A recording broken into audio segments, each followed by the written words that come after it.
It's all in one screenshot. Bam! Scores, percentages of deletions, all that stuff. But guess what? You don't have to take my word for it, man. Let me offer you the free credit evaluation. Let's compare apples to apples. This is what our competitors are doing.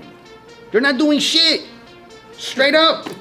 I was in creditrepair.com for 6 months. All of a sudden, it's like I enrolled myself in a service for like $1. I don't even know what it was. And I was with them for 6 months, and I found out they were charging me $99 a month, bro. And they weren't doing anything.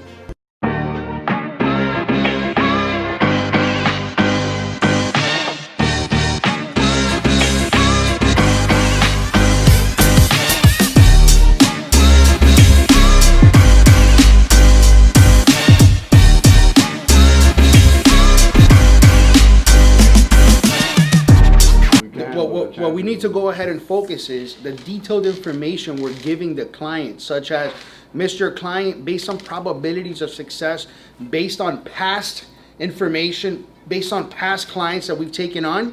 This account right here has a 90% success that it might not even fall off on the first or second round. Why? Because everything's contingent to how much time has passed since the information caught onto the report, since the violation occurred, since the collection entered. All those dates are really important. One thing that I was just talking to Elias right now is after you go ahead and send out disputes, and if nothing comes off, like what happens if it doesn't come off in the first round? What happens if it doesn't come off on the first round? And that right there, that question to me personally, even though that it's, clients have questions, we have to obviously answer them to the best of our ability.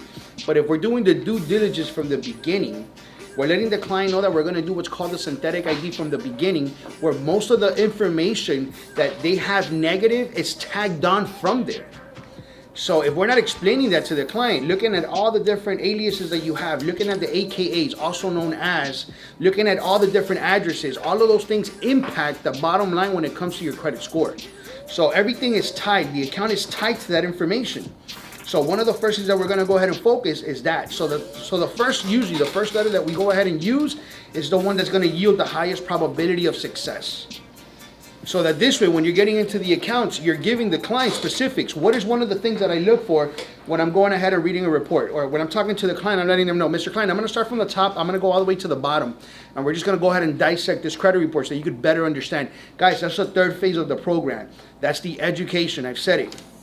Personally, it is the most important thing of the whole credit process. Because an educated client is your best client. If the client understands the process, the program, what's going to happen, don't put yourself in a predicament or in a situation where you tell the client something like, yeah, we're going to go ahead and send out the first rounds and we're going to do manual writing, and we're also going to send letters to the creditors, and yeah, we also use different channels like, the CFPB and stuff like that. We're going to do all that. That's not true.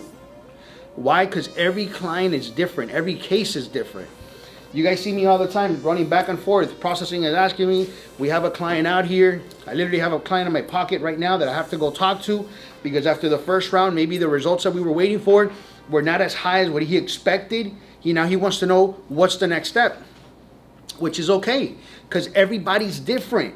If on the first round that we do, I have 100% success on Equifax, but nothing falls off on TransUnion and Experian, you know what the next steps are? You guys might not know, but processing does, because I've already told them. If we get correspondence from the client from Equifax, let's go ahead and send that out to the second round as leverage. That should be automatic. That might be not information that you guys might know, but they know that. If on the second round I need to go ahead and guess what? Nothing fell off from the rip. It's time to shift gears. I'm not going to use dispute letter 2. I'm going to probably jump onto dispute letter 3. It's going to be manually written, and I'm probably going to have to do a CFPB complaint. Attach that CC'd at the bottom. The girls know. Mr. Client, let's give them probabilities of success. This account right here entered your report back in 2014. That's 4 years ago. That's a great probability of success, Mr. Client. Based on our analytics, based on our past record, that account probably falls under that 78%. But forget about the 78. It's what I always like to tell people. Let's talk about a 50%. A 50-50 chance that it might or might not. I'm confident in what we do. Guess what? We've done a lot of extensive research. We've helped thousands of people. We know this process. We know how credit repair works. We know how the agencies work. We know what they're looking for. We know that the letters have to be shifted. They have to be different. They cannot be generic. And all that tailoring will come according to what the first results are. 7 accounts, 4 of them are over 3-4 years old. That's a great statistic right there. But at the same time, are we making sure the client's also applying for a new credit card? Are we doing it for them? Am I telling them that I have a website, and on my website, if you go on top, there's going to be different sectors that you have to select where you kind of range at, and when could I expect for you to do that? Because that we have control over. I need that credit report from credit monitoring. A lo juro. Because the last thing that we want is now to work, and then all of a sudden it's like we don't know what's happening, or nobody informed me, or they said it wasn't that important, or they gave me an option. There's no options, guy. We have to let them know the importance of having credit monitoring. So and we all know that. It doesn't make any sense. And I've given so many scenarios before. Would you leave the lot on an S550 Mercedes-Benz with no damn insurance? No, of course not. Because you get in a car accident, you're stuck.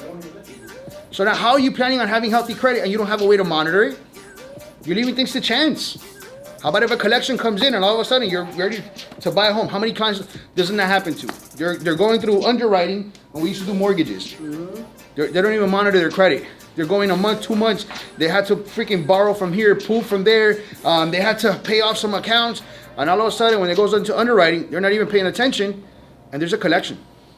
And it's like, it just ruined the whole freaking deal. How does that make sense? But we have to show that value, guys. Please, no submission without credit monitoring.